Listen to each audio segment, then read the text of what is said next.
നമസ്കാരം. ആഴ്ചയിലൊരു 2-3 സിനിമകൾ കാണുകയും അതിനെപ്പറ്റി വട്ടം കൂടിയിരുന്ന് ഒത്തിരി സമയം സംസാരിക്കുകയും ചെയ്യുന്ന ഒരു ചെറിയ കൂട്ടായ്മയാണ് ഞങ്ങൾ കുറച്ച് സുഹൃത്തുക്കളാണ്. കുറേ വർഷങ്ങളായിട്ട് ഞങ്ങളിത് ചെയ്യുന്നുണ്ട്. ഈയിടെ ഞങ്ങൾ സംസാരിച്ചപ്പോൾ ഞങ്ങൾക്കൊരു ചിന്ത വന്നു, ഇത് നമുക്കൊരു വീഡിയോ ആയിട്ട് ഷൂട്ട് ചെയ്തിട്ടാലോ, കുറച്ച് കൂടുതൽ പേരെ നമ്മുടെ ആശയങ്ങൾ അറിയിക്കാം. ചിലപ്പോൾ നമുക്ക് അതിലൂടെ കുറച്ച് കൂടുതൽ സുഹൃത്തുക്കളൊക്കെ കിട്ടാൻ സാധ്യതയുണ്ട്. ഈ കൂട്ടായ്മ ചിലപ്പോൾ കുറച്ചുകൂടെ വലുതാകാനൊക്കെ സാധ്യതയില്ലേ. അങ്ങനെ ഒരു ചിന്തയിൽ നിന്നാണ് നമ്മൾ ഈ വീഡിയോ സീരീസ് ആരംഭിക്കുന്നത്. സിനിമ ജോയിൻ്റ് വീഡിയോ പോഡ്കാസ്റ്റ് എന്ന് പറഞ്ഞ പരിപാടി. എൻ്റെ കൂടെ സൂരജ്, വിജീഷുമാണുള്ളത്. അപ്പോൾ ഞങ്ങൾ ഉദ്ദേശിക്കുന്നത് ഞങ്ങളുടെ കുറച്ച് ഇഷ്ടങ്ങളും കുറച്ച് സിനിമാ ചിന്തകളും ഒക്കെ നിങ്ങളുമായിട്ട് പങ്കുവയ്ക്കാനാണ്. അപ്പോൾ ഇതേപ്പറ്റി ഇത് കാണുമ്പോൾ നിങ്ങൾക്ക് തോന്നുന്ന ആശയങ്ങൾ, ഡിഫറൻ്റ് ആയിട്ടുള്ള ഒപ്പീനിയൻസ്, ഇതൊക്കെ നമ്മളുമായിട്ട് നിങ്ങൾ കമ്മ്യൂണിക്കേറ്റ് ചെയ്യണമെന്ന് ഞങ്ങൾ ആഗ്രഹിക്കുന്നുണ്ട്. അങ്ങനെ ഈ കൂട്ടായ്മ ഇച്ചിരി വലുതാവണമെന്നാണ് ഞങ്ങളുടെ ആഗ്രഹം. ഒത്തിരി പറയാതെ ഞാൻ നേരെ എപ്പിസോഡിലേക്ക് കിടക്കുകയാണ്. അപ്പോൾ നമ്മൾ ആദ്യത്തെ എപ്പിസോഡിൽ ഉദ്ദേശിച്ചിരിക്കുന്നത് 2024 നമ്മുടെ മലയാള സിനിമ ഒരുപാട് പടി സിനിമ മേഖലയിൽ മുകളിലേക്ക് കയറി എന്നാണ് നമുക്ക് മനസ്സിലാക്കാൻ കഴിയുന്നത്.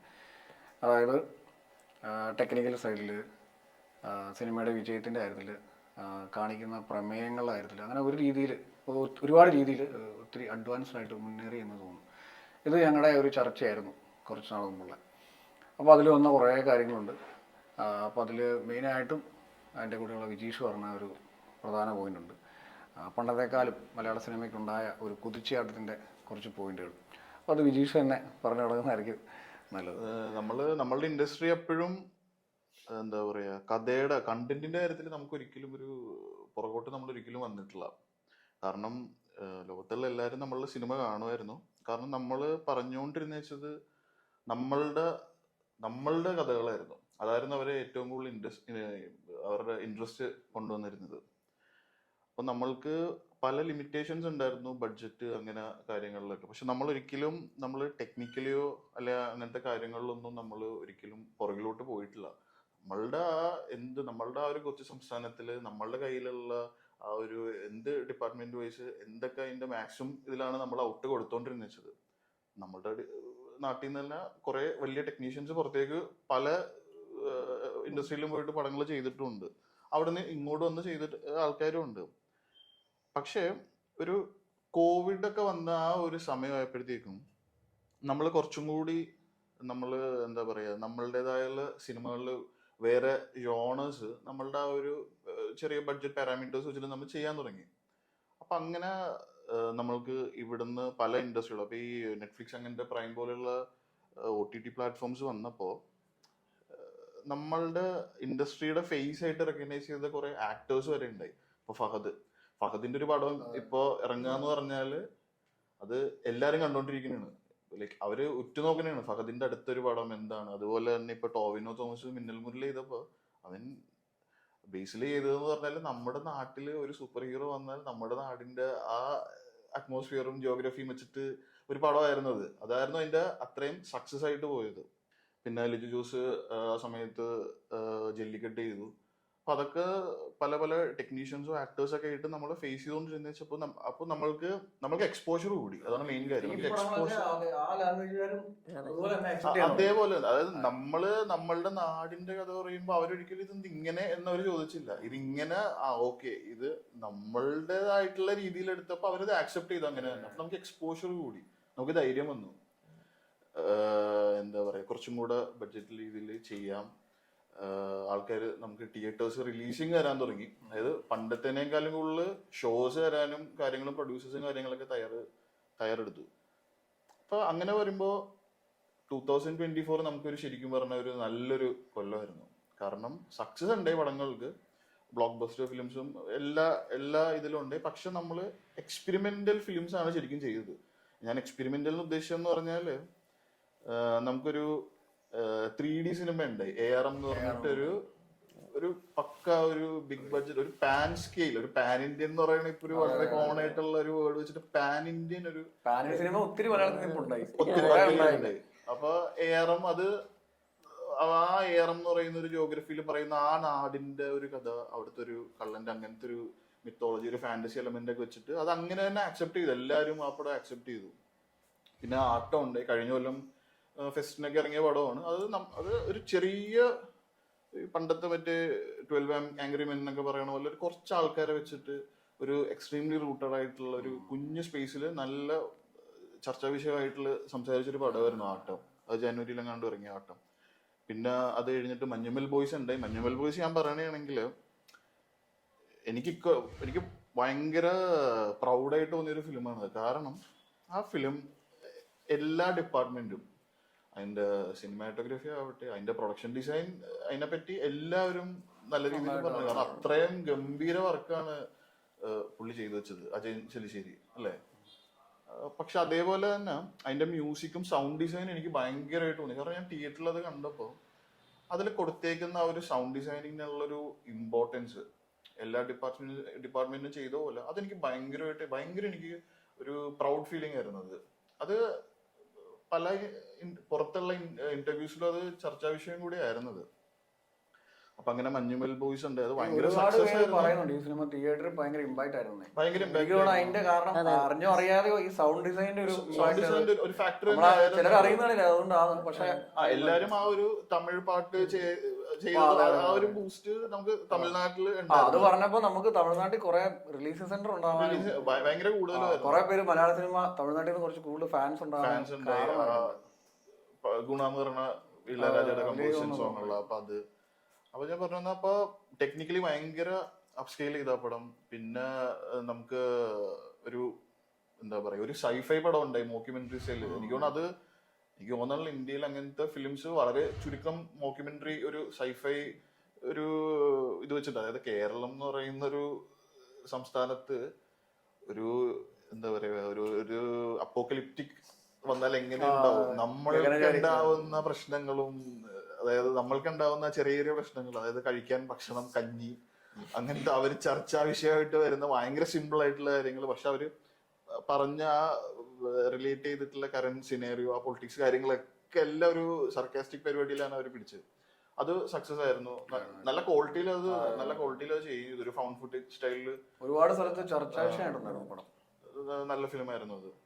ഈ കൊമേഴ്സ്യൽ സിനിമകളെ ബാക്കി ലാംഗ്വേജിലൂടെ ഇത്ര ആൾക്കാർ നമ്മുടെ ഇത് കാണാൻ തുടങ്ങിയതാ അല്ലേ? നമ്മുടെ കുറച്ചുകൂടെ ഇപ്പൊ ഈ ആവേശം, പ്രേമലും പോലെയുള്ള പടങ്ങള് പണ്ടത്തെ കാലം എനിക്ക് തോന്നുന്നത്. ഇപ്പൊ ഈ മിന്നൽ മുരളിയുടെ ഇതിന്റെ കാര്യം പറയല്ലേ, എയർമിന്റെ കേസൊക്കെ നമ്മള് പണ്ട് മിഷറിന്റെ ഒക്കെ കാണുന്ന ഒരു സാധനം അവരതുപോലെ തിരിച്ച് ഇങ്ങോട്ട് നമ്മുടെ മിന്നൽ മുരളിനെ ഇപ്പൊ കൈലുകൊണ്ടൊക്കെ കൊടുത്ത ഒരു സൂപ്പർ ഹീറോ അല്ലെ, അങ്ങനെ ഒരു സാധനം അവർക്കത് ഇതാക്കാൻ പറ്റുന്നുണ്ട്. അപ്പൊ അതുകൊണ്ട് തന്നെ അവിടെ കൊമേഴ്സ്യലി വർക്ക് ആയതുകൊണ്ട് തന്നെ നമുക്ക് ആ കൊമേഴ്സ്യൽ സക്സസ് വരുമ്പോഴാണല്ലോ നമുക്ക് മറ്റേ കൂടുതൽ ബഡ്ജറ്റ് ഇൻവെസ്റ്റ് ചെയ്യാനുള്ള ഇതല്ലേ. ശരിക്കും ബേസിക്കലി മിന്നൽ മുരളി OTT ആയിപ്പോയത് ടൊവിനോയ്ക്ക് തിയേറ്ററിനെ ബാധിച്ചിട്ടുണ്ടെന്ന് പറയായിരുന്നു, തിയേറ്റർ സ്റ്റാർഡത്തിനെ. പക്ഷെ അതിനൊരു ഗുണം കിട്ടിയത് അത് നെറ്റ്ഫ്ലിക്സിൽ വന്നതുകൊണ്ട് അതിന് റീച്ച് അതുപോലെ കിട്ടി. അത് റിലീസായിരുന്നു, ടൊവിനോയ്ക്ക് റീച്ച് കിട്ടി. അപ്പൊ അത് വെച്ചിട്ട് ഇപ്പൊ ടൊവിനോയ്ക്ക് ബഡ്ജറ്റ് ഇടാൻ പറ്റുന്നു. ഇപ്പൊ ഏറം നടക്കണമെങ്കിൽ അത്രയും ബഡ്ജറ്റ് ഇറങ്ങണല്ലോ, അതിനുള്ള സാധ്യത കിട്ടുന്നുണ്ട്. ബേസിക്കലി മറ്റേ പോസ്റ്റ് കോവിഡ് സമയത്ത് ചില കോവിഡ് സമയത്ത് ദൃശ്യം വന്നിട്ടുണ്ടായിരുന്നു, OTT വന്നു. പക്ഷെ അത് സബ്ജക്ട് വൈസ് ആണ്. അതിനൊരു ദൃശ്യം 2 OTT-ലേക്ക് നേരിട്ട് വന്നു. അന്ന് ശരിക്കും പുറത്തൊക്കെയുള്ള നമ്മുടെ ഫ്രണ്ട്സൊക്കെ ദൃശ്യം 2-ന്റെ ഇറങ്ങാൻ വേണ്ടി കാത്തിരുന്നവരുണ്ട്, മലയാളികളല്ലാത്തവര്. ദൃശ്യം 1 കണ്ടിട്ട് അതിന്റെ റീമേക്ക് കണ്ടിട്ട് അവർക്ക് ഒറിജിനൽ ഇഷ്ടപ്പെട്ടെ. ഒറിജിനലും കണ്ടിട്ടുണ്ട്, റീമേക്കും കണ്ടിട്ടുണ്ട്. എന്നിട്ട് ഈ 2 എപ്പോഴും ഇറങ്ങുന്നത് നമ്മളോട് ചോദിച്ചിട്ടുള്ള ആൾക്കാരുണ്ട്. അപ്പം OTT-യിൽ നമ്മുടെ സിനിമയ്ക്ക് വെയിറ്റ് ചെയ്യുന്ന ആൾക്കാർ വന്നു. പിന്നീട് ഈ പറഞ്ഞ പോലെ മിന്നൽ മുരളിയൊക്കെ വന്നപ്പം പക്ക കൊമേഴ്ഷ്യൽ സാധനം അടിച്ചു. അതിന്റെയൊക്കെ ഗുണം ശരിക്കും 2003 അല്ലെ കൊറോണ ടൈമില് നടന്ന സംഭവങ്ങളുടെ ഗുണം കിട്ടിയ ഒരു വർഷം കൂടെ ശരിക്കും ഈ വർഷം. അപ്പൊ അത്രയും ഒരു ബഡ്ജറ്റ് ഇറക്കാൻ പറ്റുന്നു, ടെക്നിക്കലി ഇതാവുന്നു. ഇപ്പം ബ്രോ പറഞ്ഞ പോലെ മറ്റേ സബ്ജക്ട് വൈസ് കണ്ടുകൊണ്ടിരുന്ന പല സിനിമകളും ഇപ്പൊ ആൾക്കാര് അതിന്റെ വലിപ്പം കൊണ്ടുകൂടി കാണുന്ന രീതിയിലേക്ക്. ഇപ്പൊ മഞ്ഞുമലാണേലും ആവേശമാണേലും പിന്നെ ഈ സ്റ്റാർസിന് പണ്ട് ലാലേട്ടന്റെ ഒക്കെ കാലത്താണെങ്കിൽ പോലും കൂടുതൽ സബ്ജക്ട് വൈസ് ആണല്ലോ അത് അപ്പുറത്തോട്ടത്. ഇപ്പം സ്റ്റാർസ് ഇപ്പൊ ടൊവിനോയ്ക്ക് ഒരു വാല്യൂ വരുന്നു, ഫഹദിന് വരുന്നു, ഇവര് മറ്റു ലാംഗ്വേജിൽ പോയി അഭിനയിക്കുന്നു. ഇപ്പൊ പൃഥ്വിരാജ് ഫോഴ്സ്ഫുള്ളി അങ്ങനെ ചെയ്യാൻ ശ്രമിച്ചിട്ടുള്ള ഒരാളായിരുന്നു, മറ്റു ലാംഗ്വേജുകളിൽ പോയി മലയാള സിനിമയെ വളർത്തുക എന്നുള്ള രീതിയിൽ. ഈ സമയത്ത് ഓർഗാനിക് ആയിട്ട് സംഭവിച്ചു, ഓർഗാനിക് ആയിട്ട് സംഭവിക്കുന്നത്. ഫഹദിന് അങ്ങനെ റീച്ച് കിട്ടുന്നു, ടൊവിനോയ്ക്ക് കിട്ടുന്നു, ഇവരെ വിളിച്ച് അവർക്ക് പടങ്ങൾ വരുന്നു, സലാറുള്ള സിനിമകളിലേക്ക് വരുന്നു, എല്ലാം ഭയങ്കര അങ്ങനെ അതുകൊണ്ട് ശരിക്കും വലിപ്പം വന്നു സിനിമയ്ക്ക് എന്നുള്ളൊരു ഈ നമ്മുടെ ഒരു കൊമേഴ്സ് സിനിമ ഇന്ത്യ മുഴുവൻ നല്ല ഇതായിട്ട് റീച്ച് ചെയ്യാൻ ഈ ദൃശ്യം ഭയങ്കര കുറച്ചു കാലം മുമ്പാണല്ലോ. കാരണം എല്ലാ ലാംഗ്വേജിലും റീമേക്ക് വെച്ചിട്ടുണ്ട്, അതെല്ലാം അവിടെ സൂപ്പർ ഹിറ്റ് ആവും. അപ്പൊ അതെ അതെ, അപ്പൊ അവർക്കെല്ലാം അറിയാം ഇതിന്റെ റൂട്ട് പടം ഈ ഒറിജിനലി മലയാളമാണ്. അപ്പൊ അങ്ങനെ ആ ഇൻഡസ്ട്രി എല്ലാം ഇങ്ങോട്ട് ശ്രദ്ധിക്കാൻ പറ്റും. മലയാളത്തിൽ എന്തോ എനിക്ക് ഏറ്റവും കൂടുതൽ ഒരു പോസിറ്റീവ് എനിക്ക് ശരിക്കും പറഞ്ഞ ഇക്കൊല്ലം തോന്നിയെന്ന് പറഞ്ഞാല് നമ്മളൊരു ട്രെൻഡ് ഫോളോ ചെയ്യാനുള്ള നമ്മള് നമ്മളുടെ വിഷൻ വെച്ചിട്ട് നമ്മൾ കൺവേ ചെയ്യാനുണ്ട് നമ്മളുടെ ഫിലിംസ്. അത് ആ ജേർണി, അതിന്റെ റീച്ച്, ആ ജേർണി അത് കൊണ്ടുപോയി ചെയ്യണം. അതാണ് എനിക്ക് തോന്നിയിട്ടുള്ളത്. കാരണം നമ്മള് നമ്മളുടെ രീതിയിലുള്ള പടങ്ങൾ നമ്മൾ ചെയ്തുകൊണ്ടിരിക്കണം. നമുക്ക് കുറച്ച് ധൈര്യം വന്നു, കുറച്ച് എക്സ്പാൻഡ് ചെയ്യാം, ബഡ്ജറ്റില് ധൈര്യമുണ്ട്, ആൾക്കാർ കാണുന്നുണ്ട്. പിന്നെ ഈ പറഞ്ഞ എക്സ്പെരിമെന്റ് ചെയ്താലും കാണാൻ ആൾക്കാരുണ്ട്. ഈ വർഷം എത്ര ബ്രോ പറഞ്ഞാല് എന്തൊക്കെ തരം പടങ്ങളാ വന്നത്. മറ്റേ ബ്രഹ്മയുഗം, ബ്ലാക്ക് ആൻഡ് വൈറ്റ് കുറച്ച് ആൾക്കാരെ വെച്ചിട്ട് ചെയ്തെടുക്കാൻ പറ്റുന്നു.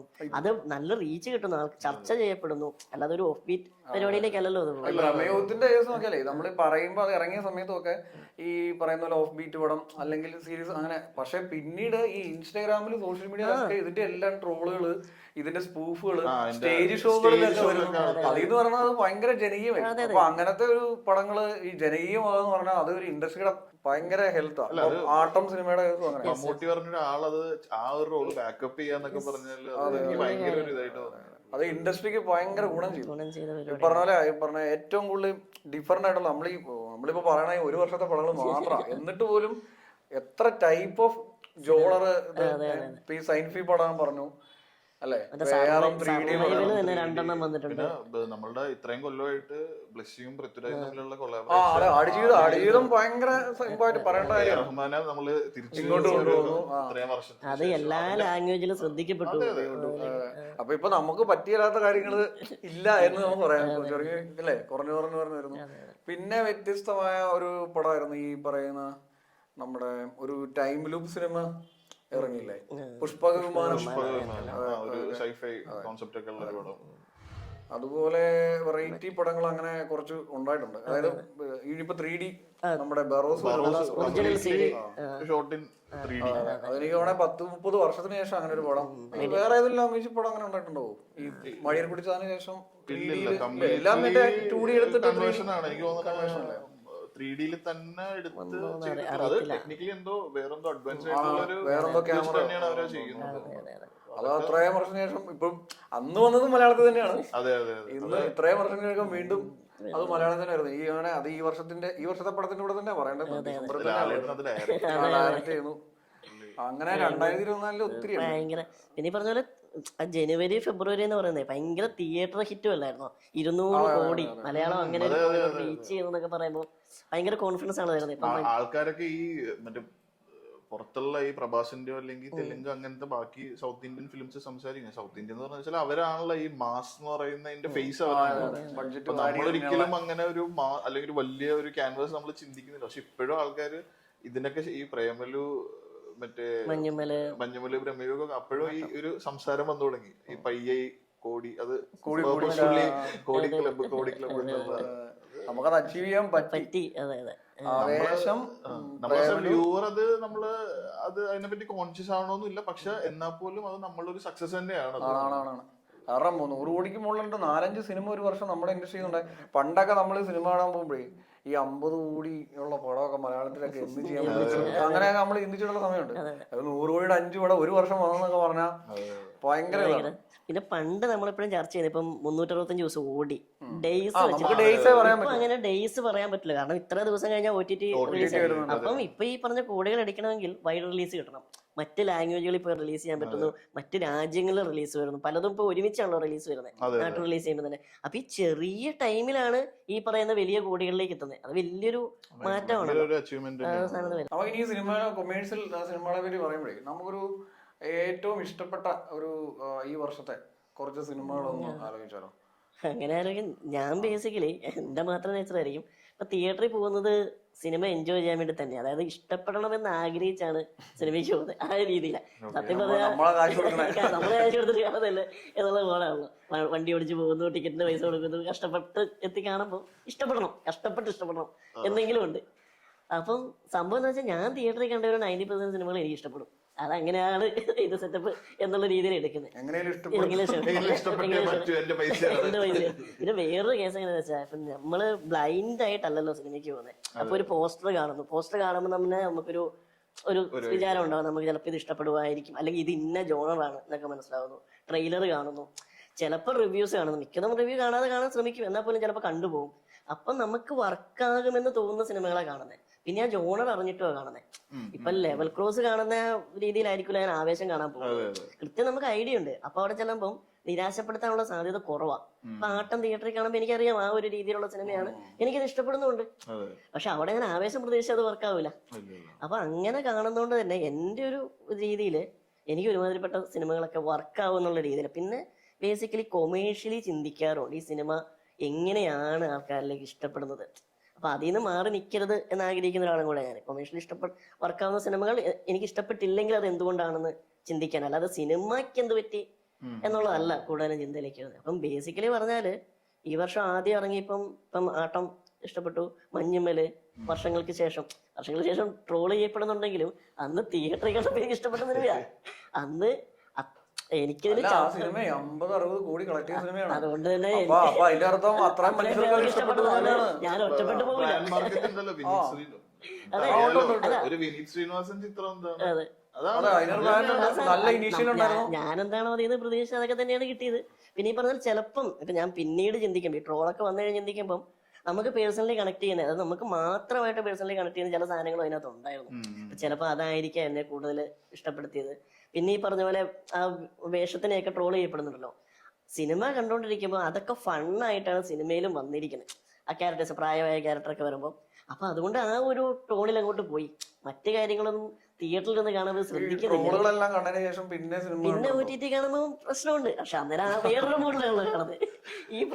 ഈ പ്രശ്നത്തിലല്ല. അപ്പൊ ആ തമാശയിൽ നമുക്ക് എൻജോയ് ചെയ്യാൻ പറ്റും. അത് വേറെ എൻജോയ്മെന്റ്. അങ്ങനെ സിനിമ എപ്പോഴും ഒരു പെർസ്പെക്റ്റീവ്. പിന്നെ വേറൊരു സാധനം ഉണ്ട്, നമ്മൾ ഏത് മൂഡിലാണ് ഇത് കാണാൻ പോകുന്നത്. നമ്മള് ഭയങ്കര പ്രാന്തായിട്ടിരിക്കുമ്പോൾ പോയിട്ടൊരു സീരിയസ് ആയിട്ടുള്ള ഒരു പടം കണ്ടാൽ ചിലപ്പോൾ വർക്ക് ആവണമെന്നില്ല. അതൊക്കെ ഡിപ്പെൻസ് ആണ് നമ്മുടെ കാണുന്നത്. ഈ പറഞ്ഞ ഒരു ആവേശവും വർഷങ്ങൾക്ക് ശേഷവും ബാക്ക് ടു ബാക്കാണ് ഞാൻ കണ്ടത്. അതായത് വർഷങ്ങൾക്ക് ശേഷം കാണുന്നു 9:45 ഷോ, അത് കഴിഞ്ഞ് ഇറങ്ങിയിട്ട് നേരെ തിരിഞ്ഞ ആദ്യം ആവേശം കാണുന്നു, പിന്നെ വർഷങ്ങൾക്ക് ശേഷം. അതായിരുന്നു എനിക്ക് ആകെ വന്ന റിഗ്രറ്റ്. നേരെ തിരിച്ച് കാണണമായിരുന്നു, ആവേശം എന്നുള്ളത് സാർ. അപ്പൊ ഇങ്ങനെ തിയേറ്ററുകൾ പടങ്ങൾ ഇപ്പൊ ലാസ്റ്റ് AR വരെ നമുക്ക് ഹൈ കിട്ടുന്ന സാധനങ്ങൾ തന്നെയാണ് സിനിമ. ഈ മെന്റാലിറ്റിയെ പറ്റി പറഞ്ഞപ്പോഴേ നമ്മളാ ഇപ്പം വർഷങ്ങൾക്ക് ശേഷം കഴിഞ്ഞ ആവേശം കാണുന്നില്ല. കാരണം നമുക്ക് ഈ കൊമേഡി സിനിമകൾ എപ്പോഴും എനർജി ഉള്ള സാധനങ്ങൾ ആണല്ലോ കൂടുതൽ ഈ കോടികൾ വരിക, അല്ലെ ആൾക്കാർ വരിക. അവിടെ നമുക്ക് ഈ ഇൻഡസ്ട്രിയിൽ ഇപ്പൊ നമ്മൾ ഈ പറഞ്ഞ നമുക്ക് 100 കോടി കിട്ടിയ പടങ്ങളുണ്ടല്ലോ, ആവേശം, വർഷങ്ങൾക്ക് ശേഷം, മഞ്ഞുവൽ ബോയ്സ്, ഈ പറഞ്ഞ പടങ്ങളെല്ലാം ഈ പറഞ്ഞ നമുക്കൊരു എനർജി സിനിമ. അതിന്റെ കൂടെയാണ് ഈ ആടുജീവിതം ഉള്ളത്. ആടുജീവിതം അങ്ങനത്തെ ഒരു സാധനം അല്ല, വിഷമം ഒരു സാധനമൊക്കെ, അതും 100 കോടി ഇടിച്ചിട്ടുണ്ട്. അത് ആൾക്കാർക്ക് അത് എന്താന്ന് അറിയാം, അതിൽ കാണാൻ പോയ പക്ഷെ 100 കോടി ഒരു പടം അടിക്കുമ്പം അത് അതിന് കിട്ടിയ ഓഡിയൻസ് എല്ലാരും ബുക്ക് വായിച്ചവരൊന്നും ആയിരിക്കില്ല. ബുക്ക് വായിച്ചിട്ടില്ല. പക്ഷെ എനിക്ക് ആ ഫിലിമിൻ എന്താണോ ഞാൻ പ്രതീക്ഷയിൽ അപ്പുറം എനിക്ക് പടം കിട്ടി. ഒരു ക്വാളിറ്റിയിൽ ഒരു കോംപ്രമൈസ് ഒന്നും ഉണ്ടായിരുന്നില്ല. ആ പെയിൻ എന്നുള്ളത് അത് ആ പടത്തിലുണ്ടായിരുന്നു. ആ ഒരു സ്ട്രഗിള് അവന്റെ. ഞാൻ ഉദ്ദേശിച്ചത് ഈ 100 കോടി അടിക്കുന്ന ഭയങ്കര മറ്റേ ഇടിച്ചൂത്തിയ ആൾക്കാർ പടം എന്ന് പറഞ്ഞാൽ എപ്പോഴും ഭയങ്കര സീൻ ബൈ സീൻ ഇങ്ങനെ എന്റർടൈൻ ചെയ്തോണ്ടിരിക്കും.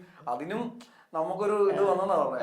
സാധനം ആടുജീവിതത്തെ അത്ര എൻജോയ്ന്നാണ് പറഞ്ഞത്. ആടുജീവിതം എൻജോയ് ചെയ്തില്ലേ? അങ്ങനെ അതാണ് പല ജോണറും വർക്കാണ്. അതായത് ഇന്ന ഈ പറഞ്ഞ പോലെ മാസ് മാത്രമേ ഇവിടെ വർക്കാവുള്ളൂ, അല്ലെങ്കിൽ കോമഡി മാത്രമേ വർക്കാവുള്ളൂ, അങ്ങനെയൊന്നും ഇല്ല. എന്തും നീറ്റായിട്ട് വന്നാൽ എനിക്ക് അങ്ങനെ തോന്നി. നമ്മൾ എക്സ്പെരിമെന്റ് ആണ് ഇക്കൊല്ലം ശരിക്കും നടത്തിയത്. എക്സ്പെരിമെന്റ് എന്ന് വെച്ചാല് ഒരു ഓഡിയൻസിനെ കാറ്റഗറൈസ് ചെയ്ത് അങ്ങനെയല്ല. നമ്മള് നമ്മളുടെ ആ ഒരു സാധനം അത് എന്ത് ജോണറാണോ അത് നമ്മള് എല്ലാവരും അധ്യയനം ഉദ്ദേശിക്കുന്നത് ഒരു പടം കാണുമ്പോൾ എൻഗേജ്ഡ് ആയിട്ടിരിക്കുക, തിയേറ്ററിൽ കാണുമ്പോൾ എൻഗേജ്ഡ് ആവുക. ഈ എൻഗേജ് എന്നുള്ളത് അത് ഓരോ ജോണർ വെച്ചിട്ട് അത് മാറും. ആ എൻഗേജ്ഡ് ആയിട്ടുള്ള കിട്ടിയതിന്റെ പ്രതിഫലം തന്നെയാണ് നമുക്കത് ഇക്കൊല്ലം കിട്ടിയേക്കുന്നത്. പിന്നെ ഈ വെറൈറ്റി സാധനങ്ങൾ അക്സെപ്റ്റ് ചെയ്യാനുള്ള നല്ല ഓഡിയൻസ് നമുക്ക് മലയാളി അത് നമുക്ക് എപ്പോഴും ഉണ്ട്. അതാണ് ഈ നമ്മളെ ഈ മുമ്പോട്ടുള്ള ഈ ചാട്ടത്തിന്റെ മെയിൻ അസറ്റ്. അതാണ് പണ്ട് പറയല്ലേ എല്ലാവരും നമ്മളെല്ലാ ലാംഗ്വേജ് പടം കാണും, എല്ലാ ആ ലാംഗ്വേജിനെ എങ്ങനെയാണോ അത്. ഇപ്പൊ തെലുങ്ക് സിനിമ നമ്മൾ കാണാൻ തെലുങ്ക് സിനിമയായിട്ട് കണ്ട് നമ്മൾ എൻജോയ് ചെയ്യും, തമിഴ് സിനിമയായിട്ട് കണ്ട് എൻജോയ് ചെയ്യും, മലയാള സിനിമ അതുപോലെ നമ്മൾ വെസ്റ്റേൺ സിനിമകളെല്ലാം കാണുന്ന ആൾക്കാരാണ്. പക്ഷെ അതിനെ മലയാളത്തിലേക്ക് കൊണ്ടുവന്നു കഴിഞ്ഞാൽ അയ്യേ എന്ന് പറയുന്ന ഒരു സാധനം ഉണ്ടായിരുന്നു എന്നുള്ള സാധനം അത് മാറി. ഇപ്പൊ അത് മാറിയിട്ട് വന്നു. അപ്പൊ നമുക്കതാണ് ഈ അഡ്വാൻറ്റേജ് കിട്ടിയിരിക്കുന്നത്. സിനിമ അത് ഉയരാൻ കാരണം ബേസിക്സ് ആണ്. ഇതിലേക്ക് പോകാൻ പറ്റും. ഇതുപോലെ ഒരു തിയേറ്ററിൽ എൻജോയ് ചെയ്ത ഒരു 4-5 സിനിമ വിജയിന്റെ ഏതൊക്കെ ആയിരിക്കും നല്ല ഈ വർഷം തിയേറ്ററിൽ പോയി നല്ലപോലെ എൻജോയ് ചെയ്തു? തിയേറ്ററിൽ പോയിട്ട് ഇപ്പൊ ഈ പറഞ്ഞ ഈ പടങ്ങളെല്ലാം ഉണ്ടായിരുന്നു.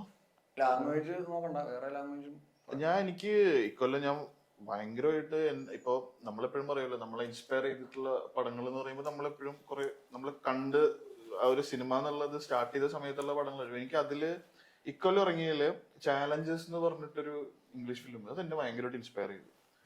കാരണം ആ സിനിമ അത് ഭയങ്കര ചെറിയൊരു ത്രെഡാണ്, പക്ഷെ അതില് അതായത് ഒരു സീനൊക്കെ എടുക്കുമ്പോൾ അത് എങ്ങനെ ഒരു ക്യാരക്ടറിനെ ബ്ലോക്ക് ചെയ്യാം, അതിന്റെ സ്റ്റേജിങ്. ഇപ്പൊ നമ്മൾ ചിന്തിക്കില്ല, ഇപ്പൊ രണ്ടുപേരിരുന്ന് സംസാരിക്കുന്നു, അപ്പൊ ആ ഒരു സീൻ ഒരു ഭയങ്കര ഇന്റൻസ് ആയിട്ടുള്ള ഒരു സീനാന്ന് വെച്ചോ, അതിന് കൊടുക്കുന്ന ഒരു മ്യൂസിക് ഒരു ചോയ്സ് ഉണ്ടാവില്ല, ഒരു ജോണറിന് തന്നെ ഒരു ചോയ്സ്. അതെല്ലാം പൊളിച്ചടുക്കിയിട്ട് ഒരു പ്രത്യേകതരം രീതിയിലാണ് ആ ഫിലിം എടുത്തത്. എനിക്കത് എനിക്ക് ഭയങ്കരമായിട്ട് ഇഷ്ടമായി. അതിന്റെ സൗണ്ട് ട്രാക്ക്, സിനിമാറ്റോഗ്രാഫി, അതിന്റെ എഡിറ്റിങ്, ക്യാരക്ടേഴ്സ് തമ്മിൽ സംസാരിക്കുമ്പോൾ ഉള്ള ഒരു സ്റ്റേജിങ് പരിപാടി. എനിക്കത് ഇനി ഇറങ്ങിയാലും ഞാനത് തിയേറ്ററിൽ പോയി കാണും. എനിക്കൊരു ഡ്രാമയാണ് പടം, പക്ഷെ അത് ഒരു തരത്തിലും ബോറടിയോ ഒന്നും ഇല്ലാണ്ട് എനിക്കത് ഭയങ്കര ഇൻസ്പയർ ചെയ്ത പടം, ഭയങ്കരമായിട്ട് ഇൻസ്പയർ ചെയ്തു. ഞാൻ കണ്ട ശേഷം ഞാൻ പിന്നെ അത് ഓൺലൈൻ ഇറങ്ങിയപ്പോഴത്തേക്ക് ഞാൻ പിന്നെയും 1-2 പ്രാവശ്യം ഇരുന്ന് എനിക്ക് ഭയങ്കരമായിട്ട് അത് റിപ്പീറ്റ് വാച്ചായിരുന്നു. പിന്നെ നമ്മളുടെ ഈ കോമൺ ഫിലിംസ് അല്ലാണ്ട് എനിക്ക് വേറൊരു ഫിലിം എനിക്ക് ഭയങ്കരമായിട്ട് ഇഷ്ടപ്പെട്ടെന്ന് പറഞ്ഞാല് ഫസ്റ്റ് അമൻ എന്ന് പറഞ്ഞിട്ടൊരു ഇംഗ്ലീഷ് പടം. അതായത് കുറെ കാലമായിട്ട് ഈ ഹൊറർ ഫിലിംസ് മറ്റേ ഈ ഗിമ്മിക്സ് പരിപാടിയൊക്കെ വിട്ടിട്ട് ഒരു കഥ പറയാനായിട്ട് സംസാരിച്ചൊരു പടമായിരുന്നു. അതായത് 1970s ഒമൻ എന്ന് പറയുന്ന പടത്തിന്റെ പ്രീക്വൽ ആയിരുന്നു അത്. അപ്പൊ ഒമൻ ഭയങ്കര ഒരു മാസ്റ്റർ പീസ് തന്നെയാണ് ആ ഫിലിം. അപ്പൊ അതിന്റെ പ്രീക്വലായിട്ട് എടുത്ത ഒരു ഫിലിമായിരുന്നു. അതില് എന്ന് വെച്ചാല് ഒരു കഥ ഉണ്ട്. അതില് നമ്മളെ കാണുന്ന ആള് ഓക്കെ ഈ ഇവിടെ എത്തുമ്പോഴത്തേക്ക് പുറകിൽ നിന്നൊന്ന് ഞെട്ടിക്കുക, അല്ലെങ്കിൽ അവിടുന്ന് വേറെ ശബ്ദം കൊടുത്ത് ഞെട്ടിക്കുക, അങ്ങനത്തെ പരിപാടിയേ ഇല്ല. ഗിമിക്സ് ജംസ്കേഴ്സ് പരിപാടി ഒന്നുമില്ല. എന്നാ നമ്മളെ കാണുന്ന ആളെ ഡിസ്റ്റർബ് ചെയ്യുന്ന വിഷ്വൽസും ഉണ്ട്, എല്ലാം ഉണ്ട്. പക്ഷെ ഒരു നല്ലൊരു സ്റ്റോറി ഉണ്ട് ആ പടത്തില്. അതെനിക്ക് ഭയങ്കരമായിട്ട് ഇഷ്ടപ്പെട്ടു. എനിക്ക് ഞാൻ ഹെറിഡിറ്ററി ഒക്കെ കഴിഞ്ഞിട്ട് ഇത്രയും എൻജോയ് ചെയ്തൊരു ഹൊറർ ഫിലിം വേറെ ഇല്ല. പിന്നെ ഏലിയൻ റോംലെസ്, അതെനിക്ക് ഭയങ്കരമായിട്ട് വർക്ക് ചെയ്തൊരു പടം. അത് റിഡ്ലി സ്കോട്ടിന്റെ പടത്തിന്റെ ആ ഒരു പക്ക എസ്തെറ്റിക് പരിപാടിയൊക്കെ പെട്ടു. ഇപ്പൊ ഈ 2 പടങ്ങളും എസ്തെറ്റിക്കലി നല്ല രീതിയിൽ, അതായത് ആ ഡയറക്ടറിന് എന്താ അറിയാം, ഞാൻ എന്താണ് കൺവേ ചെയ്യാൻ പോണെന്നുള്ളത് ക്ലിയർലി ഒരു ഡിസ്ട്രാക്ഷൻ ഇല്ലാണ്ട് ചെയ്ത 2 ഫിലിംസ് ആയിട്ട് എനിക്ക് തോന്നി എല്ലാ ഇതിന്നും. പിന്നെ ഞങ്ങള് പറയുന്ന സിനിമകൾ കാണാറുണ്ട്, ഇതൊരു റെക്കമെൻഡേഷൻ എടുക്കണം. അതെ ഞാൻ കേട്ടില്ല ഇതൊക്കെ എനിക്ക് ചാലഞ്ചേഴ്സ് എന്തായാലും ആണ്. ചാലഞ്ചേഴ്സ് ശരിക്കും നമ്മള് സിനിമേനെ ഇഷ്ടപ്പെടുന്ന ആൾക്കാർക്ക് ഒരു റെഫറൻസ് ആണ് ആ ഫിലിം. അത് എനിക്ക് കണ്ണടച്ച് പറയാം. സിനിമ ഇഷ്ടപ്പെടുന്ന ആൾക്ക് ചാലഞ്ചേഴ്സ് ഇഷ്ടപ്പെടും, ഉറപ്പായിട്ട് ഇഷ്ടപ്പെടും. റോംലെസ് ശരിക്കും പുള്ളിക്ക് ഭയങ്കര ചാലഞ്ചിങ് ആയിരുന്നല്ലേ ഇത്ര നാളത്തെ. പിന്നെ റോംലെസ് റിഡ്ലി സ്കോട്ടിന്റെ ഒരു ക്ലാസിക് ആണ്. അത് 70s എന്ത് ചെയ്ത ക്ലാസിക്കിന്റെ ഇതായിട്ടാണ് പുള്ളി അതിന്റെ എൻഡിലൊരു പടം ഇത് ചെയ്യാന്ന് പറഞ്ഞാൽ ഭയങ്കര ടെൻഷനാവും. പുള്ളി ഭയങ്കര പ്രൗഡായെന്ന് പറഞ്ഞു പടം കണ്ട്. പുള്ളി ഭയങ്കര പ്രൗഡായി. നല്ല ഭയങ്കര തിയേറ്റർ വെച്ചായിരുന്നു ഫിലിം. വേറെ പടങ്ങളിലേക്ക് ഹിന്ദിയിലും തമിഴിലും ഒക്കെ നല്ല സിനിമകളുണ്ട്. എനിക്ക് തമിഴില് വാഴ എനിക്ക് ഭയങ്കര ഡിസ്റ്റർബിങ് ആയിരുന്നു. അത് മാരി സെൽവരാജിന്റെ ഞാൻ ഭയങ്കര ഒരു ഫാനാണ് ഞാൻ പുള്ളിയുടെ. എനിക്ക് അത് പുള്ളിയുടെ എന്തോ പേഴ്സണൽ റിയൽ ലൈഫ് ഇൻസിഡന്റ് കൂടെയാണ്. ഇത് ഭയങ്കര, അതായത് നമ്മള് ചില പടങ്ങൾ പറയില്ലേ, നമ്മള് കണ്ടിട്ട് നമുക്ക് വല്ലാത്തൊരു ഹോണ്ടിങ് ഇത് തന്നെ പറഞ്ഞു പടം കഴിയുമ്പോഴത്തേക്ക്. എന്താ വെച്ചാൽ ആ ഫിലിം വർക്ക് ചെയ്യുന്നത് നമ്മൾ കണ്ട് കഴിഞ്ഞ് തിയേറ്ററിൽ നിന്ന് ഇറങ്ങുമ്പോഴാണ് ആ ഫിലിം. എനിക്ക് പേഴ്സണലി എനിക്ക് ഇഷ്ടം അങ്ങനെയാണ്. നമ്മളൊരു പടം കണ്ടു കഴിഞ്ഞിട്ട് അത് നമ്മളിലേക്ക് സംസാരിക്കില്ലേ എങ്ങനെയെന്നുള്ള ഒരു കോൺവെർസേഷൻ. എനിക്ക് അങ്ങനെ അങ്ങനത്തെ ആ സെയിം ഇമോഷനാണ് എനിക്ക് മെയ്യഴകനിൽ കിട്ടിയത്. മെയ്യഴകൻ എനിക്ക് തിയേറ്ററിൽ കാണാൻ പറ്റിയിട്ടില്ല എന്നുള്ളൊരു വിഷമം. ആ 3 മണിക്കൂറത്തെ കട്ട് എനിക്ക് ഭയങ്കരമായിട്ട് ഇഷ്ടപ്പെട്ടു. ഒരു ധൃതിയുമില്ല, ഒന്നുമില്ല. ഒരു ക്യാരക്ടറിന്റെ ഒരു രണ്ട് ക്യാരക്ടേഴ്സ്, അതില് ഒരു ക്യാരക്ടറിന്റെ ജേർണി, ആ ഒരു ഇമോഷൻ, അവന്റെ കുഞ്ഞു കുഞ്ഞു വികാരങ്ങള്, സങ്കടങ്ങള്, സന്തോഷങ്ങള്, അതൊക്കെ എങ്ങനെയാണോ ഒരു ധൃതി ഒന്നും ഇല്ലാണ്ട് പയ്യെ പയ്യെ പയ്യെ ഇങ്ങനെ, എനിക്ക് ഭയങ്കര എല്ലാവർക്കും ഇഷ്ടപ്പെട്ടു കണ്ടവർക്കെല്ലാം തിയേറ്ററിൽ ഞാൻ തിയേറ്ററിലാണ് ഉണ്ട്. അപ്പോ ഞാൻ ഈ പറഞ്ഞ പോലെ തിയേറ്ററിൽ വർക്കാവാത്ത ആൾക്കാരും ഉണ്ട്, ഭയങ്കരമായിട്ട് അത് ഇഷ്ടപ്പെട്ട ആൾക്കാർ. പക്ഷെ OTTക്ക് അത് എല്ലാവരും ആക്സെപ്റ്റ് ചെയ്ത മിക്കവരുടെയും ഒരു ബെസ്റ്റ് എന്നുള്ള രീതിയിൽ മീയഴകൻ, ഞാൻ എന്റെ കുറെ ഫ്രണ്ട്സിനോട് ചോദിച്ചപ്പോ അവർക്കൊക്കെ മീയഴകൻ ഭയങ്കരമായിട്ട് കണക്ട് ആയി. എനിക്കത് വല്ലാണ്ട്. ഈ ആട്ടോ എങ്ങനെയാന്ന് തോന്നുന്നല്ലേ OTT വന്നു കഴിഞ്ഞപ്പോഴാണോ കുറച്ചുകൂടെ ബൂസ്റ്റ് ചെയ്യുന്നത്? അത്യാവശ്യം ആട്ടോ ഓൾറെഡി ഒരു പേരുണ്ട്. അവാർഡ് കിട്ടുന്ന പേര് വരുമ്പോഴേ പണ്ടത്തെ ഒരു രീതി ഇപ്പോഴും ഉണ്ട്. കുറച്ച് അവാർഡ് കിട്ടിയ പടം എന്ന് പറയുമ്പോൾ അങ്ങനെയാണെന്നൊരു തോന്നല് വന്നിട്ട് കുറച്ച് പേര് മാറാറുണ്ട്. എനിക്കത് ആക്ച്വലി സർപ്രൈസ് ചെയ്തു. കാരണം ഞാനിവിടെ എറണാകുളത്ത് പത്മല ഞാൻ കണ്ടേ, അത് ഫുൾ പാക്ഡ് ആയിട്ടുള്ള ഒരു സ്ക്രീനിലാണ് കണ്ടേ. അപ്പൊ പടം കഴിഞ്ഞപ്പോ ആക്ച്വലി എല്ലാരും എണീറ്റ് കൈയടിച്ചു. അതെനിക്കൊരു നല്ലൊരു ഇതായിട്ട് തോന്നി. അത് ഡിസേർവ് ചെയ്യാനുണ്ട്, അത് നടക്കാത്ത കാര്യമൊന്നുമല്ല, പക്ഷെ അത് ഒരു നല്ലൊരു ഇതായിട്ട് തോന്നി. കാരണം അത് എല്ലാവരിലേക്കും കണക്ട് ആയി. കാരണം ആ പടം അത് വേണമെങ്കിൽ വേറെ രീതിയിലും ചിന്തിക്കാം, കാണുന്ന ഓഡിയൻസിന്റെ പെർസ്പെക്റ്റീവില് വേറെ രീതിയിലും കണക്ട് ആവാം. പക്ഷെ അങ്ങനെയൊന്നും ഇല്ലാണ്ട് അത് പക്ക കമ്മ്യൂണിക്കേറ്റ് ചെയ്ത രീതി, അത് പ്രോപ്പർ ആയിട്ടാണ്. അത് ആനന്ദ് ഏകർഷി പുള്ളിയുടെ ഫസ്റ്റ് ഫിലിം, പുള്ളി അത് പ്രോപ്പർ ആയിട്ട് കണക്ട് ചെയ്തത്. ഇങ്ങനത്തെ ഓഫീറ്റ് പടം തിയേറ്ററിൽ ഉള്ളൊഴുക്ക് കണ്ടപ്പോഴും എനിക്ക് കുറെ കൈയ്യടി കിട്ടും. അപ്പൊ ഞാൻ ഇപ്പൊ നമുക്ക് കഴിക്കാൻ തോന്നില്ല. നമ്മള് പണ്ടത്തെ രീതി വെച്ചിട്ടേ നമ്മള് മടിച്ചിരിക്കും. നമ്മള് കഴിച്ചാൽ നമ്മള് മാത്രമേ കാണുള്ളൂ, ചമ്മൂലോ എന്നൊക്കെ ഒരു സാധനം. പക്ഷെ വേറെ ആൾക്കാർ ഇതിനെ കൈടിക്കുന്നതാണ് ഭയങ്കര സന്തോഷം. ഇങ്ങനത്തെ പടം അതില് ഒന്നാമത് ഇവര് രണ്ടുപേരും ഇങ്ങനെ നിൽക്കുമ്പോ പെർഫോമൻസ് നല്ലായിരുന്നു. ആർട്ടിസ്റ്റുകളുടെ എല്ലാവരുടെയും പെർഫോമൻസ് നല്ലായിരുന്നു, അടിപൊളിയായിരുന്നു. പ്രശാന്ത് മുരളിയൊക്കെ കുറച്ച് സീൻസ് ഉണ്ടെങ്കിലും പുള്ളിയൊക്കെ നല്ല അടിപൊളിയായിട്ട് പെർഫോം ചെയ്തു. ഹിന്ദിയിൽ ആക്ച്വലി ലാപ്ത ലേഡീസ് അങ്ങനെ തിയേറ്ററിൽ വന്നിട്ട് തിയേറ്ററിൽ വർക്ക് അല്ലാന്ന് എനിക്ക് തോന്നുന്നത്. പക്ഷെ എങ്ങനെയാണ് അപ്രിസിയേഷൻ വന്നത് നമുക്ക് അറിയത്തില്ല. പക്ഷെ അത് നെറ്റ്ഫ്ലിക്സിൽ വന്നിട്ട് ടോപ്പിലായിരുന്നു എന്നിരുന്നു പറയുന്നത്. ഇപ്പൊ എല്ലാവരുടെ ഫേവറേറ്റ് പാട്ടോ അങ്ങനെയാണല്ലോ. ഒരു 10 ഇന്ത്യൻ ഫിലിംസ് എടുത്താലും അത് എല്ലാവർക്കും ഉണ്ട്.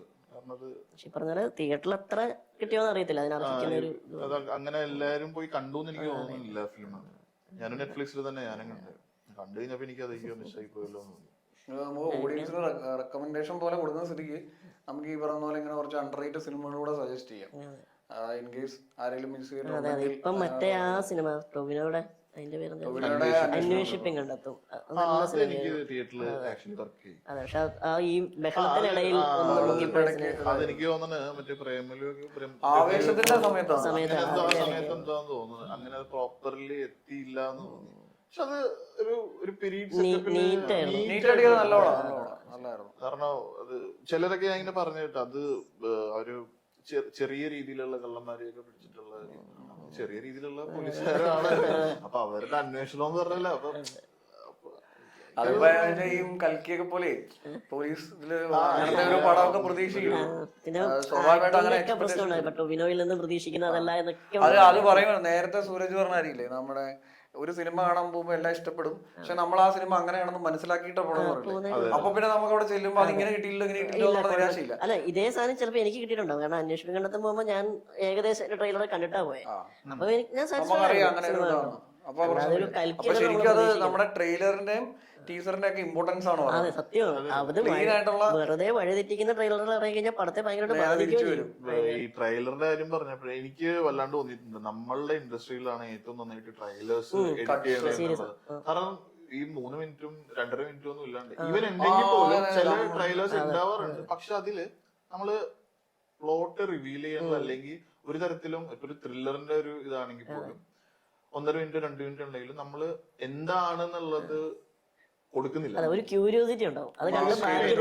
ഒരിക്കലും മറ്റേ പഞ്ച് അങ്ങനെ വെച്ചിട്ട് മാത്രം ചെയ്യുന്നില്ല. എനിക്ക് അത് ഈവൻ ഇംഗ്ലീഷ് ഫിലിംസ് ആണെങ്കിൽ പോലും ഇപ്പൊ അവര് 3 മിനിറ്റ് ട്രെയിലറൊക്കെ വെച്ചിട്ട് ഇറക്കുന്നത്. അപ്പൊ അവര് ആ ഒരു എനിക്ക് മലയാള ഇൻഡസ്ട്രിയുടെ ട്രെയിലർ കട്ട്സിന് തന്നെ കുറച്ച് മാസ്റ്റേഴ്സ് ഉണ്ട്.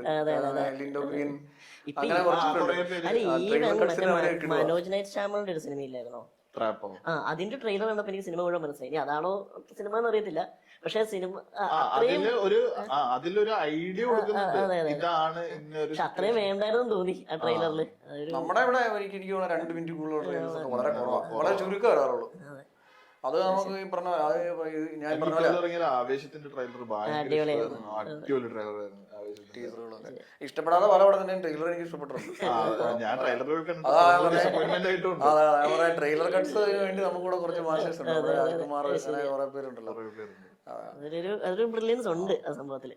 അപ്പൊ നമുക്ക് ഈ വർഷത്തെ റിപ്പീറ്റ് വാച്ച് തോന്നിയിട്ടുള്ള കുറച്ച് സിനിമകളെ പറ്റി സൂരജിന്റെ. റിപ്പീറ്റ് വാച്ച് അത് ശരിക്കും പഴയ പോലെ, അതായത് പണ്ടൊക്കെ നമ്മൾ പഴയ സിനിമകള് ടി വിയിൽ ഇപ്പൊ ചായ കുടിക്കുമ്പോൾ കാണുക, അല്ലെങ്കിൽ പകുതിക്ക് എവിടെയെങ്കിലും വെച്ചിട്ട് കണ്ടാൽ മതി, വെറുതെ ഒരു സീൻ എടുത്ത് കണ്ടോണ്ടിരിക്കുക, ചാനലുകൾ മാറ്റുമ്പോൾ കാണുക, എന്നൊക്കെയുള്ള പരിപാടിയല്ലേ. പക്ഷെ ശരിക്കും ഇപ്പം ചാനൽ കാണുന്നത് തന്നെ ഭയങ്കര കുറവാണ്. നമ്മൾ ഏതെങ്കിലും OTT പ്ലാറ്റ്ഫോമിൽ കാണുന്നു, ഇപ്പൊ കോമഡി കാണുന്ന യൂട്യൂബിൽ കാണുന്നു, അങ്ങനെയൊക്കെയല്ലേ. അപ്പോൾ അതുകൊണ്ട് തന്നെ റിപ്പീറ്റ് വാച്ച് എന്നുള്ള പരിപാടി ശരിക്കും കുറഞ്ഞിട്ടുണ്ട്. അത് നമ്മൾ കാര്യമായിട്ട് ഡിസ്കസ് ചെയ്യേണ്ട വേറെ പോയിന്റ് തന്നെയാണ്, എന്താണ് റിപ്പീറ്റ് വാച്ച്, അല്ലെങ്കിൽ എങ്ങനെയാണ് പുതിയ റിപ്പീറ്റ് വാച്ച് വരുന്നതെന്നൊക്കെയുള്ളത്. ഇപ്പം ഈ കൊല്ലത്തെ സിനിമകൾ പറഞ്ഞു കഴിഞ്ഞാൽ, ഇപ്പം ഞാൻ ആവേശം തിയേറ്ററിലും കണ്ടു, OTTയിലും കണ്ടിട്ടുണ്ട്. OTTയിൽ 1-2 തവണയെങ്കിലും, മുഴുവനായിട്ട് കണ്ടിട്ടില്ലെങ്കിലും പലരുടെ കൂടെ കണ്ടിട്ടുണ്ടാവും.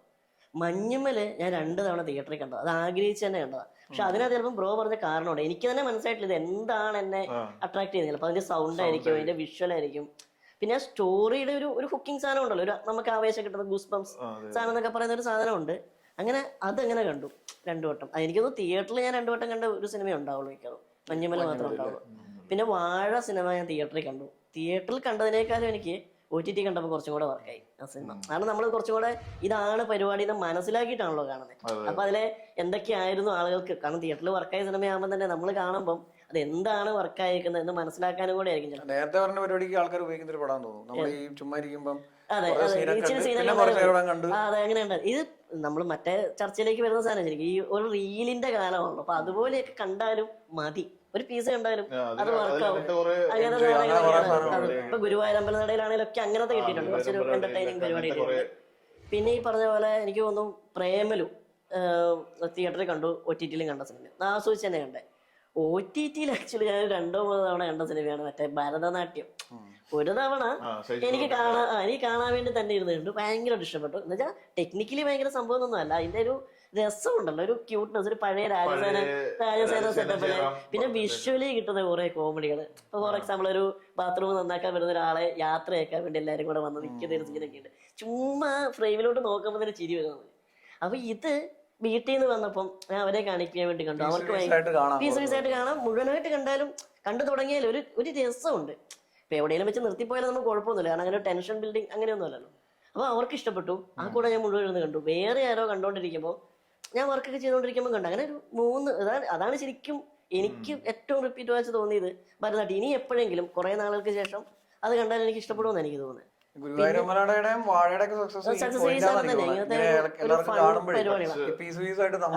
ഈ ആവേശത്തിനെ കുറിച്ച് പിള്ളേര് പറയാറുണ്ട്, ചെറിയ പിള്ളേരെ ഭക്ഷണം കൊടുക്കാനൊക്കെ ആവേശ സിനിമയാണ്. സംഭവം വയലൻസ് അതൊക്കെ പറഞ്ഞു കഴിഞ്ഞാലും ഇപ്പൊ നമ്മുടെയൊക്കെ ഫ്രണ്ട്സിന്റെ ഒക്കെ പിള്ളേരെ കാണിച്ചുകൊണ്ട് ഭക്ഷണം കൊടുക്കുന്ന സിനിമ ആവേശം എന്ന് പറയാറുണ്ട്. അപ്പൊ ആ ഒരു പിള്ളേരുടെ ഒത്തിരി അത് ഇപ്പൊ ടൊവിനോയുടെയോ ഞാൻ ഒരു ഇന്റർവ്യൂല് കണ്ടേ, ടൊവിനോയുടെ കൊച്ചിന് ഏറ്റവും ഇഷ്ടപ്പെട്ട ക്യാരക്ടർ ആവേശത്തിലെ ആ പടത്തിന്റെ ഈ ഫഹദിന്റെ പെർഫോമൻസ്, അതിന്റെ മെയിൻ ഒരു പഴയ കോട്ടയം കുഞ്ഞച്ചൻ പെർഫോമൻസിൽ നിൽക്കുന്ന ഒരു ശരിക്കും റീ ഇൻട്രൊഡ്യൂസിംഗ് തന്നെയായിരുന്നു. പെർഫോമൻസ് പറയുമ്പോ നമ്മുടെ ആർട്ടിസ്റ്റുകൾ ഇപ്പൊ പെർഫോമൻസിൽ നമുക്ക് 2004 പോലെ കിടിലൻ കുറെ ആസിഫ് അലിയുടെ എനിക്കത് ഇക്കൊല്ലം എനിക്ക് ഒരു രക്ഷ ഉണ്ടായില്ല. പുള്ളി ഭയങ്കര ലെവൽ ക്രോസ്, തലവൻ, പിന്നെ 4 ഒരാളാണ് ചെയ്യുന്നത്. എനിക്ക് കിഷ്കിന്താണ്ടം ശരിക്കും പടം കണ്ടു കഴിഞ്ഞിട്ട്, അതായത് നമ്മള് പടം കാണുമ്പോ ഓക്കെ, അതുകൊണ്ട് പിന്നെ കണ്ടുകഴിഞ്ഞിട്ട് തിരിച്ചാലോചിക്കുമ്പോ, അതായത് ആ ഒരു കൺവിൻസിങ് ലെവലും കാര്യങ്ങളും ഒക്കെ ആയിട്ട് പുള്ളി അത് പെർഫോം ചെയ്ത്, അത് എന്തുമാത്രം നമ്മളെ കാണുന്ന ആളെ നമ്മള് ഇങ്ങനെ ഒരു ക്യാരക്ടറെ നമ്മൾ ജഡ്ജ് ചെയ്യാൻ പാടില്ല. ആ ജഡ്ജ് ചെയ്യണ തെറ്റായിരിക്കണോന്ന് ഇവനെ അറിഞ്ഞിട്ട് അറിഞ്ഞിട്ട് അഭിനയിക്കണം. അത് Settle ആയിട്ട് പോകണം. അഭിനയിക്കുന്നതായിട്ട് അഭിനയിക്കാന്ന് അടിഗോസില് ഇച്ചിരി ലൗഡും ആണ്, ഇതിൽ ഇച്ചിരി സെറ്റിൽ ആയിട്ട് കൺട്രോൾഡ് ആയിട്ട് പോകണം. ഈ റിപ്പീറ്റ് വാച്ച് പറഞ്ഞ പോലെ അതില് അഡിയോസ് അമീഗോസ് ഇതുപോലെ ഞാൻ ചില സീൻസ് കാണാൻ പറ്റുന്ന വെറുതെ ഇരുന്നിട്ട് മറ്റേ ബസ്സൊക്കെ കാത്തിരിക്കണ ആളോട് പോയാലോ മറ്റേ സീൻ ഉണ്ടല്ലോ റീലായിട്ടൊക്കെ ഇപ്പൊ വരുന്നതാണ് അടി അടി അടി അടി എന്നൊക്കെ പറയുന്നത് റോമ സാമ്രാജ്യത്തിന്റെ ഭയങ്കരമായിട്ട് അവന്റെ ഒരു കാരണം എനിക്ക് തോന്നുന്നു ഞാൻ ഉയരെ കണ്ടപ്പോഴാണ് അവനെ ശരിക്കും ഒരു നമുക്കൊരു വേഴ്സറ്റൈൽ എന്നുള്ള ഒരു രീതി. പക്ഷെ ഇക്കൊല്ലം ശരിക്കും ഇത് ഏതാണ്ട് അടുത്തടുത്തടുത്ത് ഇങ്ങനെ ഇറങ്ങുകയും ചെയ്തു. ഈ ലെവൽ ക്രോസിലൊക്കെ ആദ്യം ഈ മേക്കപ്പ് പരിപാടിയാന്നൊക്കെ വിചാരിച്ചിരുന്നത്. പക്ഷെ കുറച്ചിന് പുള്ളി അതാ സെറ്റിലായിട്ടും നല്ല സെറ്റിൽ ഇത് പിടിച്ചു പോകുന്നുണ്ട്. നമ്മുടെ യൂത്ത് ആൾക്കാരെല്ലാരും കിടിലിനായി വരിക. ഇപ്പൊ ഈ നമ്മള് പറഞ്ഞ ടൊവിനൊക്കെയാണ് 100 കോടി 2 പടമായി. ഇപ്പൊ ഏറമുണ്ട്, പുള്ളി കൊമേഴ്സിൽ സെറ്റ് ആയിട്ടുണ്ട്. ഇപ്പൊ പുറത്തേക്കും പുള്ളിനെ ഭയങ്കരമായിട്ട് ശ്രദ്ധിക്കാൻ തുടങ്ങി എന്ന് തോന്നുന്നു. ഫഹദുവിന്റെ നേരത്തെ തന്നെ ദുൽഖർ എനിക്ക് തോന്നാ ബാക്കി ലാംഗ്വേജുകാർ അവിടുത്തെ മെയിൻ ഒരു നടനായിട്ട് അവരെ കാണുന്നത്. മലയാളം നടനേക്കാളും ഇവരൊക്കെ മലയാളം നടൻ അവിടെ വന്നു എന്നുള്ള സാധനമുണ്ട്. ദുൽഖറിനെ അവിടുത്തെ നടനായിട്ട് തന്നെ അവര് കാണുന്നുണ്ടെന്നാണ്. ലക്കി ഭാസ്കർ ഇങ്ങോട്ട് ഡബ് ചെയ്തു നമ്മളത് ആ സിനിമേനെ കാണുന്നു മലയാള സിനിമ. പെർഫോമൻസ് വൈസ് പറയുമ്പോൾ നമ്മുടെ ലാലേട്ടനും മമ്മൂക്കും ഇക്കൊല്ലം കോൺട്രിബ്യൂഷൻസ് കുറവാണെങ്കിലും അവർക്ക് എണ്ണം കുറവായിരുന്നു. ഇപ്പൊ മമ്മൂക്കാണെങ്കിൽ നമ്മൾ സംസാരിച്ച ബ്രഹ്മയുഗം ഉണ്ടായിരുന്നു, ടെർബോ ഉണ്ടായിരുന്നു, ഒരു പക്ക എല്ലാ മാസ് കാറ്റർ ചെയ്തൊരു പടം. പിന്നെ ലാലേട്ടനും ലിജോസ് പല്ലിശ്ശേരിയും കൂടെ ഉള്ള ആദ്യത്തെ കൊളാബറേഷൻ മലയക്കൊട്ടേവാലും അത് ടെക്നിക്കലി ആ പടം ഭയങ്കര എല്ലാരും ഡിസ്കസ് ചെയ്തു. വേറെ സംസ്ഥാനത്തുള്ളവരും ടെക്നിക്കൽ സൈഡ് ഭയങ്കരമായിട്ട് അപ്രീഷിയേറ്റ് ചെയ്ത പുള്ളി ഇച്ചിരി കഷ്ടപ്പെട്ടു അല്ലെ, എഫോർട്ട് എടുത്തായിരുന്നു. ടെർബോ ആയിരുന്നെങ്കിലും നമുക്ക് പ്രായത്തിലൊക്കെ ഈവൻ മിഥുൻ മാനുവലിന്റെ തന്നെ കൊളാബറേഷനിൽ മറ്റേ ഓസ്ലറില് നല്ലൊരു റോള് തന്നെയായിരുന്നു. പടത്തിന്റെ സക്സസിന്റെ മെയിൻ ഒരു ഡിഫറെന്റ് പരിപാടി ആയിരുന്നു. ആ ഒരു വോയിസ് ഒക്കെ കാര്യം പിടിച്ചിട്ട് നല്ലായിരുന്നു. ഇനി നമുക്ക് ഈ അണ്ടർ റേറ്റഡ് സിനിമകളുടെ കൂട്ടത്തില് വേറെ സിനിമകളെങ്കിലും സജസ്റ്റ് ചെയ്യാൻ തോന്നുന്നുണ്ടോ? ഇപ്പം മുറ ഞാൻ കണ്ടോടോ, അതൊരു ആക്ഷൻ ത്രില്ലർ എന്നുള്ള രീതിയിൽ മുറ അടിപൊളിയായിരുന്നു. എനിക്ക് അതിന്റെ സ്റ്റണ്ട് കൊറിയോഗ്രാഫി ഒക്കെ ഭയങ്കര റിയലിസ്റ്റിക് ആയിരുന്നു. പക്ഷെ അത് അങ്ങനെ ഒരു ട്രിവാൻഡ്രം ബേസ്ഡ് ഒരു ഗുണ്ട പരിപാടിയൊക്കെ ആയിട്ടൊക്കെ അത് അങ്ങനെ റൂട്ട് ചെയ്ത് തന്നെ പോയത്. എനിക്ക് തോന്നുന്നത് പക്ഷെ ഒരു ഇമോഷൻ ഉണ്ടായിരുന്നു. RDXലൊക്കെ ഉണ്ടായ പോലെ ഒരു ഇമോഷൻ ഉണ്ടായിരുന്നു. ആ ഒരു ആൾക്കാർക്ക് കാണുന്ന രീതിയിൽ നമുക്ക് അവിടെ ഒരു ഇടി കൊള്ളുമ്പോൾ നമുക്ക് അവന് കൊടുക്കുന്നൊക്കെ തോന്നുന്ന രീതിയിലുള്ള ഒരു സാധനം പണിയിൽ ഏറെക്കുറെ ഒപ്പിച്ചായിരുന്നു അവസാനം വരെ. പക്ഷെ അത് മേ ബി ഇല്ലാണ്ടായിരിക്കാം മുറ വർക്കാവുന്ന എനിക്ക്. കാരണം ഞാൻ കുറെ പേരോട് ചോദിച്ചപ്പോൾ അയാളുടെ പരിപാടി എങ്ങനെയാണ്, കാരണം അതിനുള്ള സ്കോപ്പ് ഇല്ല ആ പടത്തിൽ. ആ ഫിലിം എന്താണ് ഉദ്ദേശിക്കുന്നത് അത് തന്നെയാണ് പുള്ളി അതിൽ തന്നെ പോയത്. അതില് എനിക്ക് സ്റ്റണ്ട് കൊറിയോഗ്രാഫി ഭയങ്കരമായിട്ട് ഇഷ്ടപ്പെട്ടു. പിന്നെ ഫ്രണ്ട്ഷിപ്പിന്റെ ഒരു സാധനമൊക്കെ ഉണ്ട്. അതൊക്കെ നമുക്ക് ഓരോന്നൊക്കെ ആകുമ്പോഴത്തേക്കും നമുക്ക് കണക്ട് ആവും.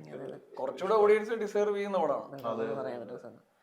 അങ്ങനത്തെ കുറച്ച് പടം വേറെ ഏതെങ്കിലും പടങ്ങൾ ഈ വർഷം തോന്നിയോ? അതായത് ഇപ്പൊ ഓടിയോന്ന് ചോദിച്ചാൽ ഓടി, പക്ഷെ കുറച്ചുകൂടിയൊക്കെ ഓഡിയൻസ് വന്നാൽ കൊള്ളാം, നന്നായിട്ട് വന്നാൽ കൊള്ളാം എന്ന് തോന്നുന്ന അങ്ങനത്തെ പടങ്ങൾ ഏതെങ്കിലും? ഓഡിയൻസ് എനിക്ക് അതായത് ഈ പടം ഇത്ര കുറച്ചു പേരുടെ ഒക്കെ കാണേണ്ടതായിരുന്നു എന്ന് തോന്നുന്നു. അങ്ങനെയാണെങ്കിൽ ഇത് കുറച്ച് ഓഡിയൻസ് കൂടെ ഒക്കെ വന്നാൽ നല്ലതാണല്ലോ. എനിക്ക് അയാം കാതലെ കണ്ടപ്പോ അത് കുറച്ചൊരു പക്ഷെ ആള് ഓടുന്നില്ലേ, സക്സസ് ആയിട്ടുണ്ടാവാം. പക്ഷെ അത് കുറെ പേരൊന്നും കണ്ടില്ലെന്ന് തോന്നുന്നു. പക്ഷെ എനിക്ക് ആ പടം ഇഷ്ടമായിരുന്നു, നല്ല പടമായിരുന്നു. കാരണം ഞാൻ എന്താണോ എനിക്ക് വന്നത് ഗിരീഷ് ഷെട്ടിയുടെ പടങ്ങൾ എനിക്ക് ഇഷ്ടമാണ്. പിന്നെ എനിക്ക് നസ്ലിനായിട്ടുള്ള കോംബോ വന്നപ്പോഴത്തേക്കും അവർക്കൊരു കൊമേഴ്ഷ്യൽ എൻഗേജിങ് ആയിരുന്നു ആ പടം. പറഞ്ഞ ആ സംഭവം ഭയങ്കര ചെറുതാണെങ്കിലും പക്ഷെ അത് എൻഗേജിങ് ആയിരുന്നു. എനിക്ക് ഞാൻ എന്താണോ പോയി ഇപ്പൊ നേരത്തെ പറഞ്ഞ പോലെ നമ്മള് പോയി ഒരു പടം എക്സ്പീരിയൻസ് ചെയ്യുമ്പോൾ നമുക്ക് വേണ്ടത് ഒരു എൻഗേജ്മെന്റ് ഫാക്ടർ ആണ്. അത് ആ പടത്തിലുണ്ടായി. പിന്നെ കൂടുതൽ അതിനെ പറ്റി ചിന്തിക്കാനുള്ള ഒരു പരിപാടി. പിന്നെ അങ്ങനെ പ്രതീക്ഷിക്കാതെ കിട്ടിയ കുറച്ച് ഈ ഗോളം പോലെ കുറെ പടങ്ങള് കിട്ടിയിട്ടുണ്ടോ?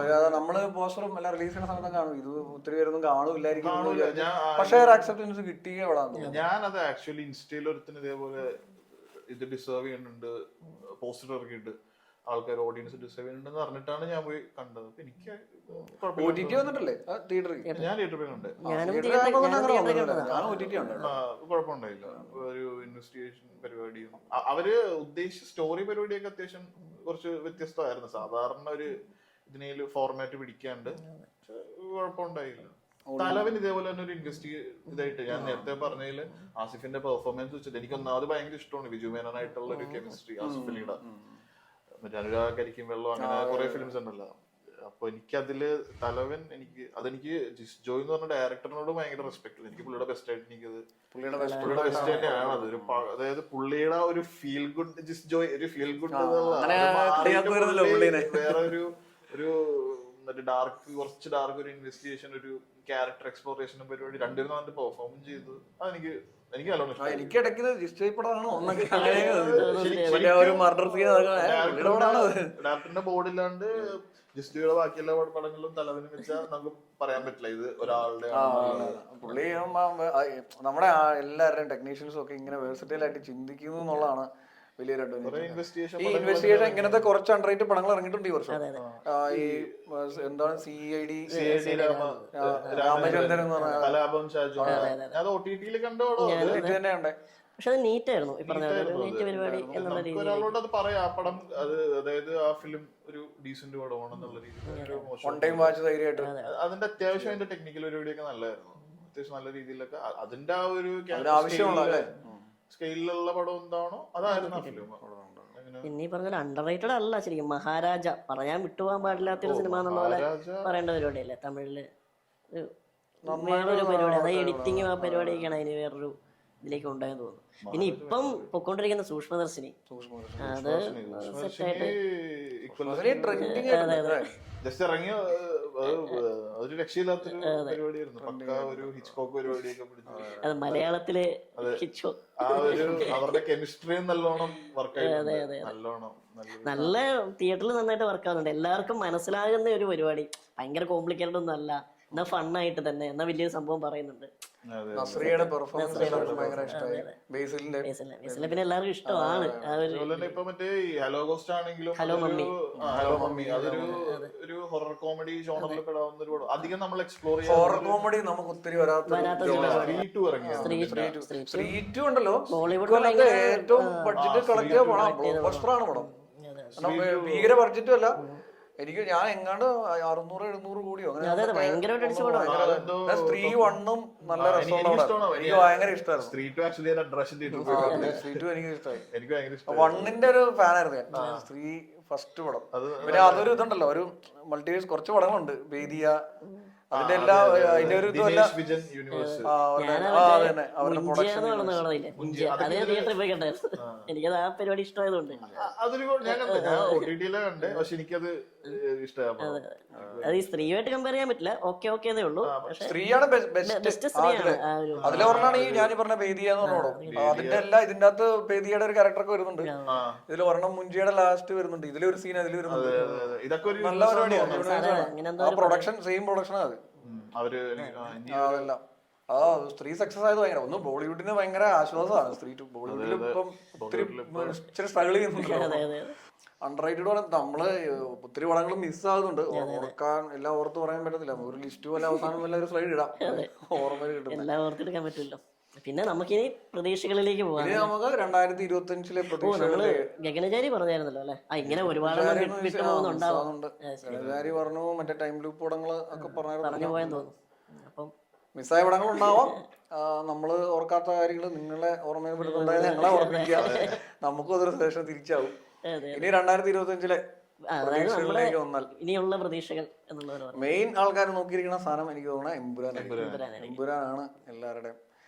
കാരണം ഇപ്പൊ നമുക്ക് ഈ പല ലാംഗ്വേജില് നല്ല മാർക്കറ്റും ആയിട്ടുണ്ട്. അതിനുള്ള സാധനങ്ങളെല്ലാം അതിലുണ്ട്.